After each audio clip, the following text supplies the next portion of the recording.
Well, hey guys. Okay, this is the final video for the week, so it'll be the last time you see me in these clothes. And this has been a great experience, but I find that when I film all day, it's a bit tiring. But it's actually really good, so I'd like to continue with this format. But I'm afraid that already I'm falling off the wagon because I think this video is going to be a little bit longer than 8 or 10 minutes. I kind of want to get it right, and I want to give it to you in small bites, but just some things to think about, because I know I said I was going to do a video about being an independent contractor. And so any experiences I talk about were mine, personal experience. I'm sure there are other people whose experiences were different.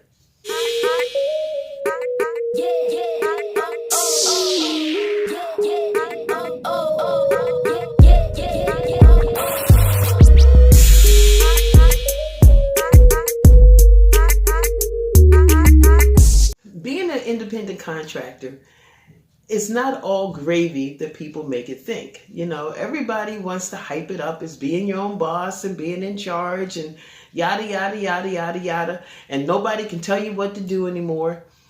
And yes, to some point, those things are true.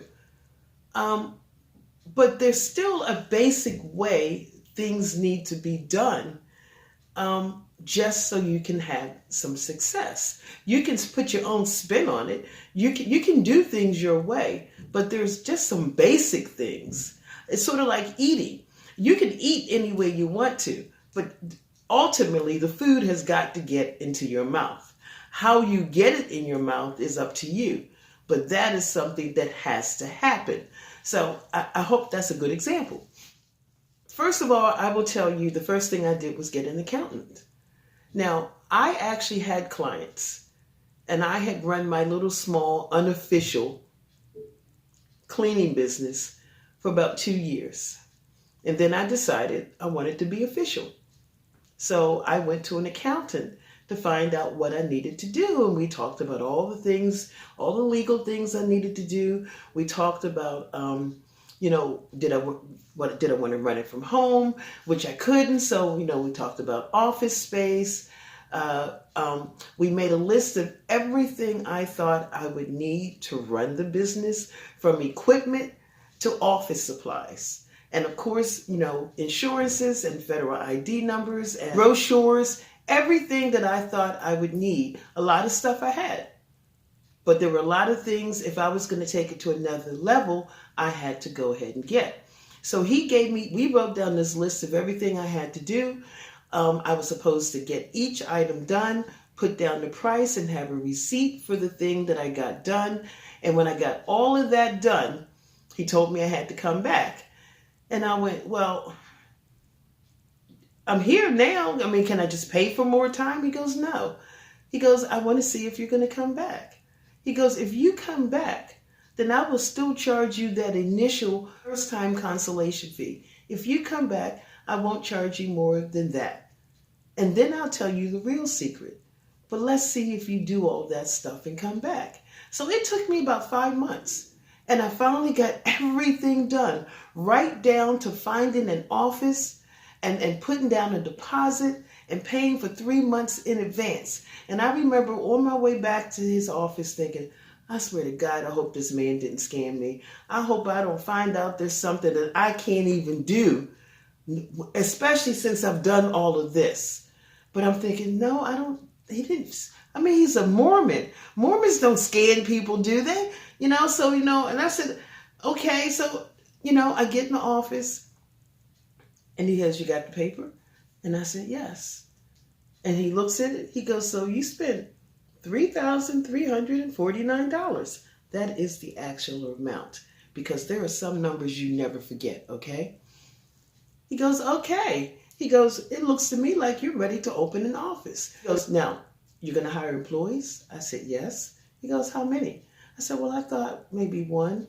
He goes, well, you hold on to that thought. He goes, now, let me tell you the secret that you came back for. I said, okay, I'm ready.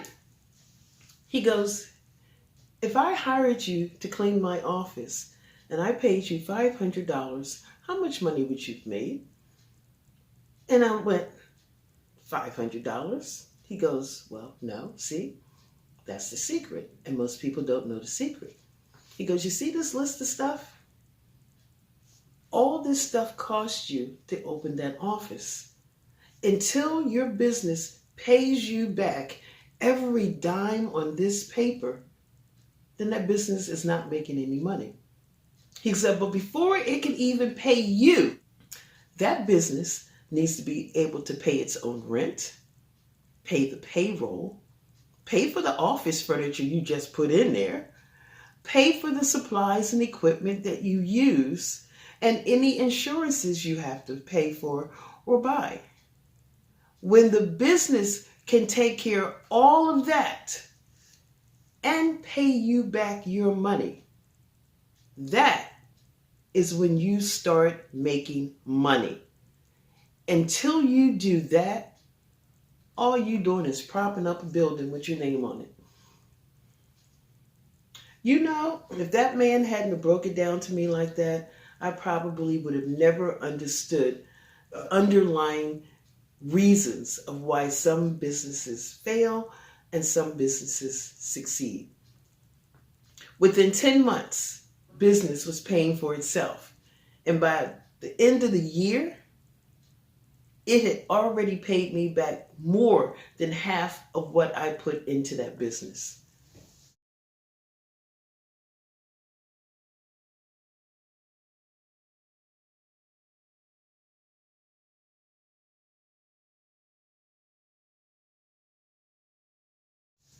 So it's not as easy as people think. And that's what I tell my daughter.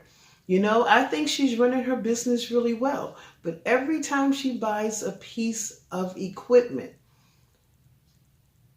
the first thing I say is, well, who paid for it? Your credit card or the business credit card? And you know, sometimes she'll say the business credit card. And sometimes she'll go, well, Mom, why are you asking me that? So, you know, I leave it alone, okay? I mean, any business can look successful. But it's only when you actually look at the numbers, is it really successful? Because, you know, you can spend 20 years propping up a business and spending money that you probably should have never spent because the business has so much debt. And that's the thing that most people don't understand when they become small business owners. Another thing that I told my daughter that I didn't do until about 6 years ago is I told her to keep a real job. Don't even think about giving up your job for a couple of years. Give yourself a couple of years to do it the way you do it, which is every other weekend. And if in 5 years' time, you have got so many bookings that you are booked 2 years out, then go part-time. But never give up any type of stable job because one, the business can go away just like that. And I know jobs can too, but businesses even quicker. Okay, even quicker. And you know, we have a recession. When we have a recession and people have to tighten their belts, all those people who are your clients, you know, they're the ones who got their houses clean and the grass cut and hired bartenders for their anniversary, you know, went out to dinner and ate at fancy restaurants. The moment money get tight, that's the first thing they cut out. And see, unlike them, if they get laid off from their job or something, they can get unemployment. Independent contractors do not qualify for unemployment. So, you know, I keep telling my daughter, keep your debt low. Keep it low. Because if something happens to the business, then you need to be able to function with the money you make for your job. If you try to live your life based on the money you get from the business and your job, well, I mean, it could go down the tubes at some point. You understand what I'm saying? The reason why I always tell her to hold on to her job and try not to go below part-time is because when you have a regular job, you pretty much always get money back at the end of the year. When you have a business, you pretty much almost guaranteed always have to pay money at the end of the year. Because I don't care how many deductions you have, you're still going to have to pay Social Security and Medicare. Always. But if you have both, well, let's say you were going to get, $700 back from your regular job, but you owed $600 in Social Security and Medicare taxes. Because you have both, they kind of balance each other out. So what'll happen is either you will get $100 now, or you will pay $100 now. Last year when I did my taxes, I think I told you all, I got $300 back. That's all I got back. And remember, my sister laughed at me because she got like $1,700. But I also had a job and a YouTube channel, and they helped balance each other out. Hell, I was lucky I got $300 back. I honestly really thought I was going to have to pay. I put a grand aside in case I had to pay. But having both really does help. It really helps. So that's the second thing. Get yourself a good accountant, and also try to hold on to some type of stable job. It doesn't have to be a full-time, maybe it's a part-time, but you need to have something that will help you offset the tax burden from your business, especially if you're single. Now, if you're a part of a partnership, well, that's something you need to talk about. The biggest problem my ex-husband and I had is that we were two small businesses in the same household. That is such a recipe for disaster because nobody has anything. It's like if you have a regular job, well, at least they're paying half your taxes for you. Yes, you pay some out of your paycheck, but at least half of them are being paid. And then when you have your business, well, you got to pay it all. But at least something was paid for you. When you have two independent contractors in the same house, nothing is paid for anybody. And we have so much stuff to pay. Just like health insurance. If you have a regular job, your health insurance is $100 a month.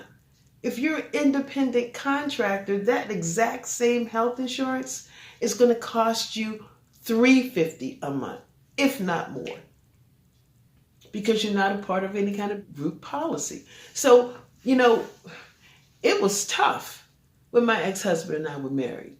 Being two independent contractors, man, we had ups and downs like you wouldn't believe.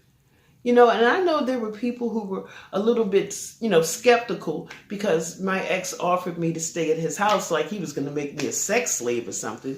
But the real reason is because, one, when we were married, man, we had our fire. I mean, we went through the fire with those businesses, and we both managed to survive. And the reason why he was willing to be helpful is because he knows how hard it is for an independent contractor to ever retire. Most of them cannot afford to retire. And so the fact that I almost had a half-assed plan to do it, and all it required was a little bit of help. Hell, as far as he was concerned, well, damn girl, you got lucky. You figured a way out. Sure, you can stay here. I ain't got a problem with that. But I guess, people just didn't see that. I mean, I guess I didn't tell you, but, maybe I didn't need to. You could have just trusted me, for God. So no, if you're going to have a partner and you're going to be an independent contractor, you need to have a word with your partner with the understanding. If the two of you are going to be together, then they have to be the stable person.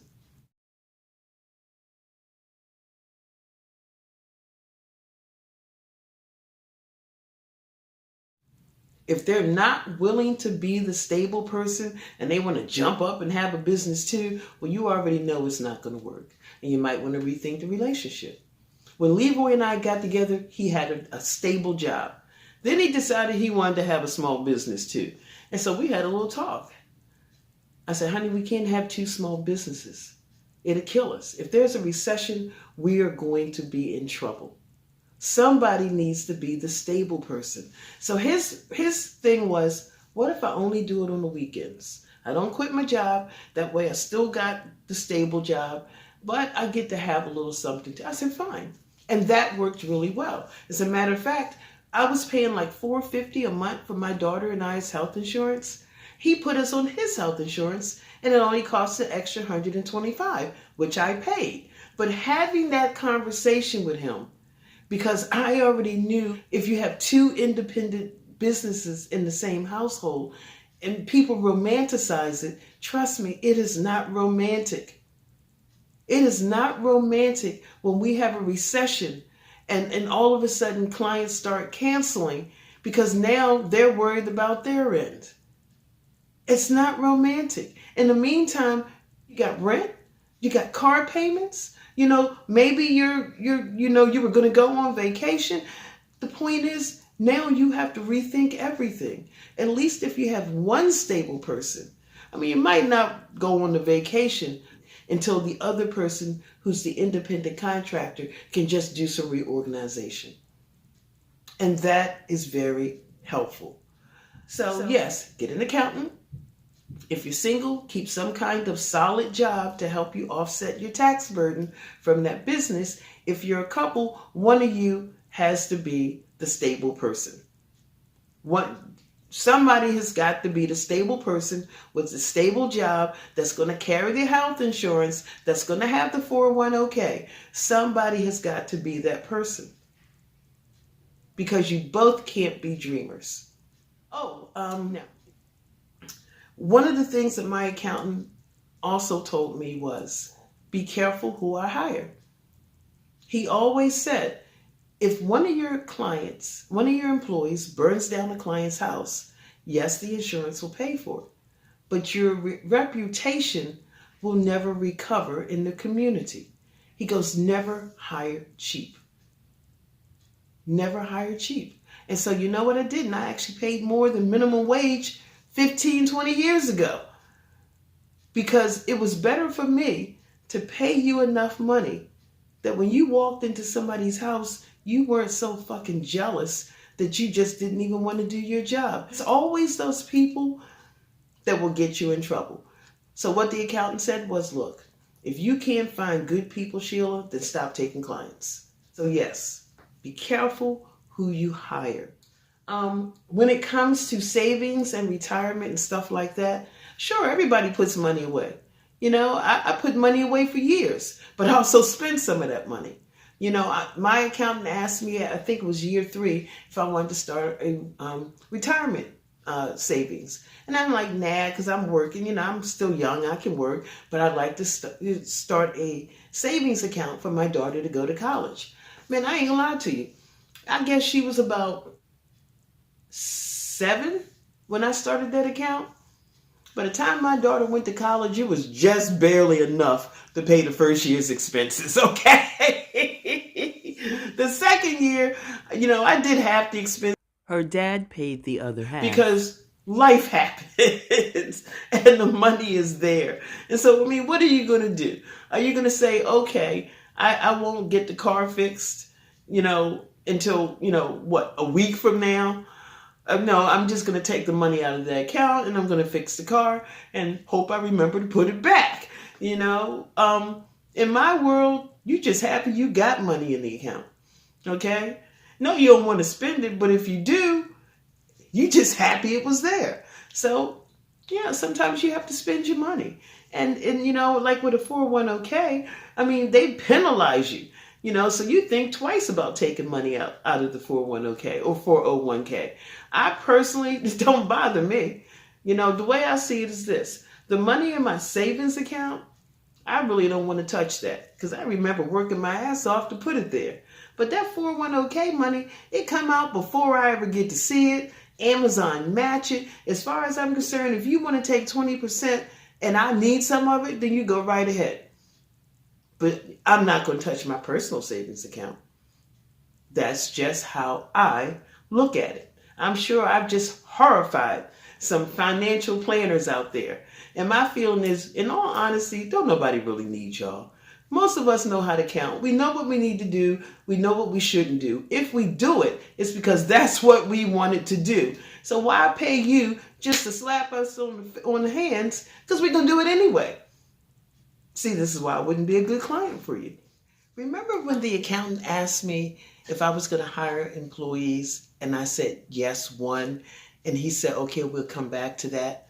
He explained to me, as long as I was working for myself and I hadn't invested all of this money into a business and office space and yada, yada, yada, having just me or one other person was fine. But once you decide to go big, so to speak, you need to get that business up and running and paying back some of the money you put into it as soon as possible. He suggested that I hire 3 people right out the gate and work them until they dropped.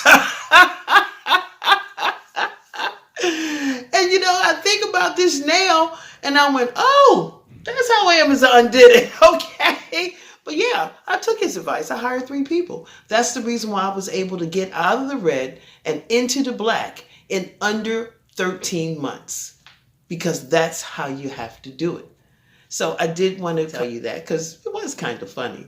But anyway, guys, thanks for listening and joining me. I don't know if this was helpful or not, but someone asked me to do a video on being an independent contractor, and I'm pretty sure it didn't turn out the way they had hoped. But this is my story, and I told it the way I saw it. So I'll see you in the next video in a couple of days. Bye. Be blessed.